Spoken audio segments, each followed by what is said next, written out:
2027కి $3 trillion ఎకానమీకి మనం చేరుకుంటాం. మీరు కష్టపడితే బాలీవుడ్, హాలీవుడ్ హైదరాబాద్కి వస్తుంది. దానికి సంబంధించి మా వైపు నుంచి సంపూర్ణమైన సహకారం ఉంటుంది.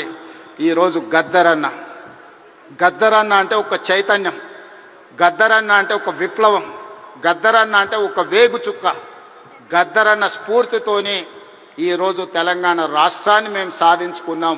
జయ జయ హే తెలంగాణ అందించిన అద్మశ్రీ, ఈరోజు జై బోలో తెలంగాణ అందించిన గద్దరన్న మాకందరికీ స్ఫూర్తి. అలాంటి స్ఫూర్తితోనే మేము పోరాటం చేసినాం. ఈ పోరాటం ప్రజల కోసమే, ప్రజలకు అవసరమైన సంక్షేమాన్ని, అభివృద్ధిని అందించడానికి నిత్యం వారిని స్ఫూర్తిగా తీసుకుంటాం. ఈరోజు తెలంగాణ గద్దర్ ఫిల్మ్ అవార్డ్స్ తీసుకున్న వాళ్ళందరినీ కూడా నేను మనస్ఫూర్తిగా అభినందిస్తున్నా. ఈ తెలంగాణ నిర్మాణంలో, ఈ తెలంగాణ అభివృద్ధిలో మీరందరూ భాగస్వాములు కావాలి. గతంలో ఏమైనా అంశాలు ఉన్నా వాటన్నిటిని పక్కన పెట్టండి. మనందరం కలిసికట్టుగా అభివృద్ధి పదం వైపు నడవాలి. మరొక్కసారి నందమూరి బాలకృష్ణ గారిని వారు ఒక మాట చెప్పిండ్రు నాకు చెప్పమని.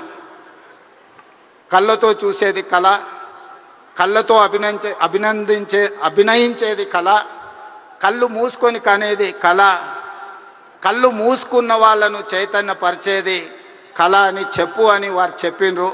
సో వారి బాలకృష్ణ గారి తరఫున మీకు అందరికీ చెప్తున్నా, ఖచ్చితంగా ఈ కళా చైతన్యమే ఈరోజు తెలంగాణ రాష్ట్రాన్ని అభివృద్ధి పదం వైపు నడిపించిన, ఎంతోమందిని ఈరోజు విప్లవాల వైపు నడిపించిన గద్దరన్న ఈరోజు అభివృద్ధి పదం వైపు నడిపించడానికి కూడా మనస్ఫూర్తిగా ఉండాలి. మనస్ఫూర్తిగా గద్దరన్న కుటుంబాన్ని ఈరోజు అభినందిస్తూ ఆ కుటుంబానికి కూడా రాష్ట్ర ప్రభుత్వం అండగా నిలబడుతుంది. చివరగా ఒక విజ్ఞప్తి మా ఉప ముఖ్యమంత్రి గారికి.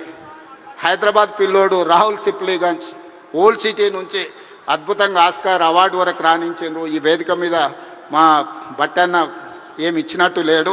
తప్పకుండా అతన్ని అభినందించడానికి, అతన్ని కూడా ఏమైనా ఇవ్వడానికి రాష్ట్ర ప్రభుత్వానికి నేను విజ్ఞప్తి చేస్తున్నా, మా ఆర్థిక మంత్రి గారికి. సో రాహుల్ సిప్లీగంజ్ కూడా ఏదైనా అవార్డు ఏమి ఇవ్వగలరో మీరు ఇవ్వాల్సిందిగా కోరుకుంటూ మీ అందరి దగ్గర సెలవు తీసుకుంటున్న. ధన్యవాదాలు మిత్రులారా.